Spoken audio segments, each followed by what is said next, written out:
বাংলাদেশের রাজনৈতিক অঙ্গনে আবারও আলোচনার কেন্দ্রবিন্দুতে উঠে এসেছেন শেখ হাসিনা। বিশেষ করে ক্ষমতাচ্যুত হওয়ার পর তার অবস্থান, আওয়ামী লীগের ভবিষ্যৎ এবং আন্তর্জাতিক মহলের তৎপরতা নিয়ে নানা গুঞ্জন ও বিশ্লেষণ চলছে।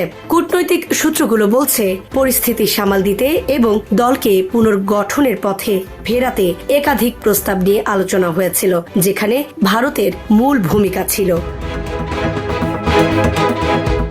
এই প্রস্তাবগুলোর মধ্যে সবচেয়ে আলোচিত ছিল শেখ হাসিনাকে কাতারে চলে যাওয়ার একটি অপশন দেওয়া। এর পাশাপাশি আরেকটি বিকল্প ছিল তার প্রত্যক্ষ নেতৃত্বের বাইরে থেকে একটি পরিশোধিত বা গ্রহণযোগ্য আওয়ামী লীগ গঠনে সম্মতি দেওয়া। কিন্তু বাস্তবে এই দুই পথের কোনো একটিতেই হাঁটেননি তিনি, বরং নিজের অবস্থানে অনড় থেকেছেন। তার ঘনিষ্ঠদের মতে কাতারে যাওয়া মানেই রাজনৈতিক নিয়ন্ত্রণ ছেড়ে দেওয়া, এমন ধারণা থেকে তিনি এই প্রস্তাব সরাসরি নাকচ করেন। তিনি মনে করেন, দেশের বাইরে থাকলেও নেতৃত্ব নিজের হাতে রাখাটাই তার জন্য গুরুত্বপূর্ণ।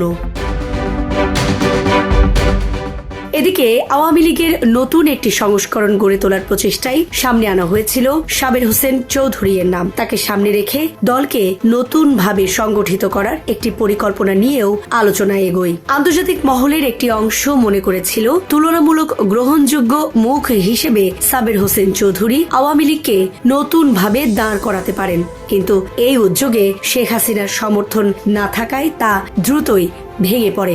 বরং এই প্রচেষ্টায় তিনি ক্ষুব্ধ হয়েছেন বলেই জানা যায়। এর পরপরই সাবের হোসেন চৌধুরীর দৃশ্যপট থেকে সরে যাওয়া ঘটনাটিকে অনেকেই এই ব্যর্থ উদ্যোগের সরাসরি ফল হিসেবে দেখছেন।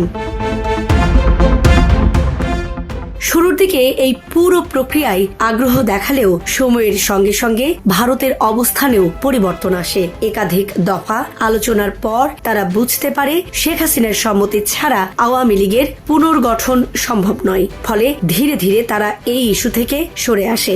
সাম্প্রতিক ঢাকা দিল্লি আনুষ্ঠানিক বৈঠকগুলোতেও এই প্রসঙ্গ আর তেমনভাবে উঠে আসেনি। এমনকি আওয়ামী লীগের কার্যক্রম সীমিত বা নিষিদ্ধ করার বিষয়ে যে আইনগত উদ্যোগের আলোচনা ছিল, সেটিও আলোচনার বাইরে চলে যায়। এদিকে ক্ষমতা হারানোর পর আওয়ামী লীগের সাংগঠনিক অবস্থা এক প্রকার ভেঙে পড়েছে বলেই মনে করছেন রাজনৈতিক বিশ্লেষকরা। দলের অনেক শীর্ষ নেতা দেশ ছেড়ে ভারতে বা অন্য দেশে অবস্থান করছেন। মাঠ পর্যায়ের কর্মীদের বড় অংশ আত্মগোপনে, কোথাও দৃশ্যমান কোনো সাংগঠনিক কার্যক্রম নেই। এমন বাস্তবতায় দলটির অস্তিত্ব নিয়েই প্রশ্ন উঠছে। এই পরিস্থিতিতে দলের ভেতরেই শেখ হাসিনার নেতৃত্ব নিয়ে অসন্তোষ বাড়ছে। অনেকেই মনে করছেন তার নেতৃত্বে দলকে পুনর্গঠন করা কঠিন হয়ে পড়েছে। শুরুতে তিনি পরিবারের কাউকে সামনে আনার কথাও ভেবেছিলেন।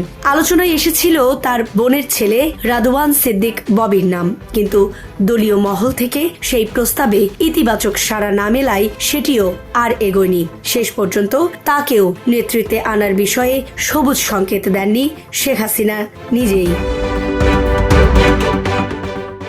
সব মিলিয়ে আওয়ামী লীগ এখন এক গভীর অনিশ্চয়তার মধ্যে রয়েছে। নেতৃত্ব সংকট, সাংগঠনিক ভাঙন এবং আন্তর্জাতিক সমর্থনের অভাব সবকিছু মিলিয়ে দলটি এক কঠিন সময় পার করছে। নির্বাচনের আগে দলকে পুনরুজ্জীবিত করার যে প্রচেষ্টা ছিল তা ব্যর্থ হয়। সামনে কি ধরনের রাজনৈতিক সমীকরণ তৈরি হবে তা নিয়ে এখনই নিশ্চিত করে কিছু বলা কঠিন। তবে এটুকু স্পষ্ট, বর্তমান বাস্তবতায় আওয়ামী লীগের জন্য পথটা মোটেও সহজ নয়। Desk report, Dhaka express.